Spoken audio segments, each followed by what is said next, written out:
हर हर महादेव. सोबतीला माझे स्वामी या यूट्यूब चॅनलमध्ये तुम्हा सर्वांचं स्वागत आहे. श्रावण महिन्यातील शुक्ल पक्षातील पंचमीला आपण नागपंचमी साजरी करतो. श्रावणातील प्रत्येक दिवसाचे महत्त्व वेगवेगळे आहे. श्रावणात शिवपूजनाला खूप महत्त्व आहे. श्रावणातील एक सण म्हणजे हा नागपंचमी. हे नागराजा, तुझी आज आली आहे नागपंचमी. भगवान शंकराने त्याला आपल्या गळ्यात स्थान दिले आहे. सुवासिनी स्त्रिया या नागदेवतेला आपला बाहू मानतात. या दिवशी नागदेवतेची पूजा केल्याने घरात सुख, शांती आणि समृद्धी येते. या दिवशी वारुळाला जाऊन नागदेवतेची पूजा करायची आहे. नागपंचमीच्या आदल्या दिवशी म्हणजे चतुर्थीला आपण भावाचा उपवास करायचा असतो. पण प्रत्येक ठिकाणी वेगवेगळ्या प्रथा असतात. त्यामुळे प्रत्येकजण आपापल्या चालत आलेल्या परंपरेनुसार तुम्ही उपवास करू शकता. तर भावाच्या उपवासाला आपण नागदेवतेचे स्मरण करायचे आहे. त्यासाठी आपल्याला मंत्र म्हणायचा आहे. अनंतादि नागोभ्यो नमः. या मंत्राचा जप जास्तीत जास्त केल्यास आपल्याला ते फलदायी ठरू शकतं. नागपंचमीच्या दिवशी आपल्याला वारुळाला जाऊन नागदेवतेची पूजा करायची आहे.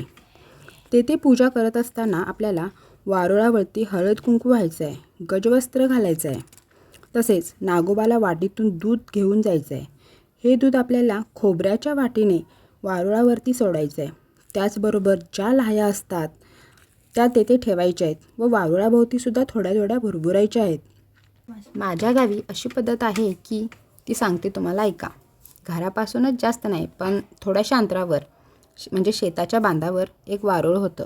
तेथे आम्ही प्रत्येक वर्षी जायचो. वारुळाला जाताना माझी आई आणि आजी आम्हाला सांगायची की ज्या लाह्या असतात ना त्या घरापासून ते वारुळापर्यंत म्हणजे दोन्ही बाजूला थोड्या थोड्या टाकत जायच्या असतात. या नागपंचमीच्या दिवशी नागदेवतेचं दर्शन होणं खूप महत्त्वाचं मानलं जातं. अशी ही नागदेवता आपल्या शेताचं खूप रक्षण करत असते. म्हणून तर सर्पाला शेतकऱ्याचा मित्र म्हणतात.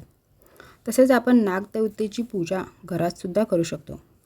घरात नागोबाच्या ज्या मूर्ती असतात त्या पूजून त्याला हळद कुंकू व्हायचं असतं. त्याला पांढरी फुले, बेल व्हायचे असतात व नागोबाच्या अंगावर आपल्याला विभूतीने पांढऱ्या रंगाचे टिपके लावून घ्यायचे असतात. नागपंचमीच्या दिवशी आपण घरात नागोबाच्या ज्या मूर्तीचं पूजन करत असतो त्या मूर्त्यांना पिवळ्या रंगाचं पोहतं घातलं जातं.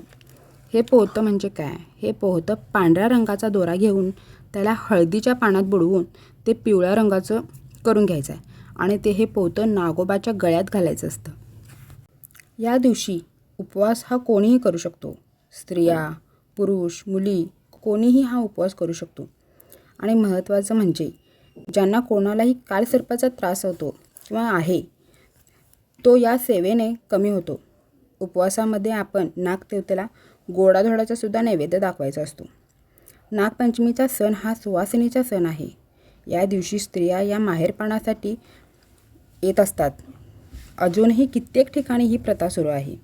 माहेरपणात येऊन मैत्रिणीसोबत तो झाडाला उंच बांधलेला झोपाळा आणि या झोपाळ्यावरचा तो उंच असा झोका घेताना एक वेगळंच सुख त्या स्त्रियांना मिळत असतं. या दिवशी आपण जसे गौरीच्या सणाला जसे वेगवेगळे खेळ खेळत असतो ना तसेच खेळ ह्या सणामध्ये खेळले जातात. उखाणे घेतले जातात. हातावर मेहंदी काढायची असते. तसेच हातात हिरव्या बांगड्यासुद्धा भरायच्या असतात. या दिवशी नागदेवतेची केलेली पूजा फार चांगली असते. भगवान शंकराने आपल्या गळ्यात वासुकी नागदेवतेला स्थान दिले आहे तर भगवान श्री विष्णूचे स्थान हे शेषनागावरतीचे आहे.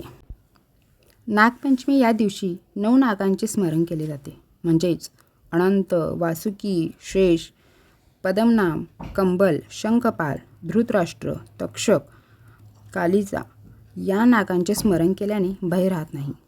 नागपंचमी संबंधी एक कथा आहे, ती मी तुम्हाला सांगते ऐका. सत्तेश्वरी देवीची आहे ती. सत्तेश्वरीला एक बाहू होता. त्याचे नाव सत्तेश्वर असे होते. नागपंचमीच्या आदल्या दिवशी सत्तेश्वराचा अकाली मृत्यू झाला. आपल्या भावाच्या विरहात दुःखी होते. तिने अन्नत्याग केला. त्याचवेळी तिला सत्तेश्वर हा नागरूपात दिसला. त्याचवेळी तिचे भावावरचे प्रेम पाहून नागदेवता प्रसन्न झाली व जी स्त्री माझा भाऊ म्हणून पूजा करेल मी तिचे आणि तिच्या भावाचे रक्षण करेन असे नागदेवतेने वचन तिला दिले. त्यावेळेपासून स्त्रिया नागाच्या पूजा करू लागल्या आहेत. त्याचबरोबर आपल्याला नागदेवतेच्या मंदिरात जाऊनसुद्धा नागदेवतेचं दर्शन घ्यायचं आहे व तेथेही आपल्याला मंत्र म्हणायचा आहे. अनंताती नागोभ्यो नमा, अनंताती नागोभ्यो नमा या मंत्राचा जप करायचा आहे. तुम्हाला माहीत आहे काय, नागपंचमीच्या दिवशी शेतकरी शेतात जाऊन शेताची कामे करत नाहीत किंवा त्या दिवशी पाने फुले देखील तोडली जात नाहीत. यासाठी शेतकरी आदल्या दिवशीच शेतातून गुरांच्या चाऱ्यांची व्यवस्था करत असतो. त्यांना आदल्या दिवशी चारा आणून ठेवला जातो. कित्येक ठिकाणी या प्रथा पाळल्या जातात. चला तर मग तुम्ही आम्ही सर्वजणच या नागदेवतेचे स्मरण करूया.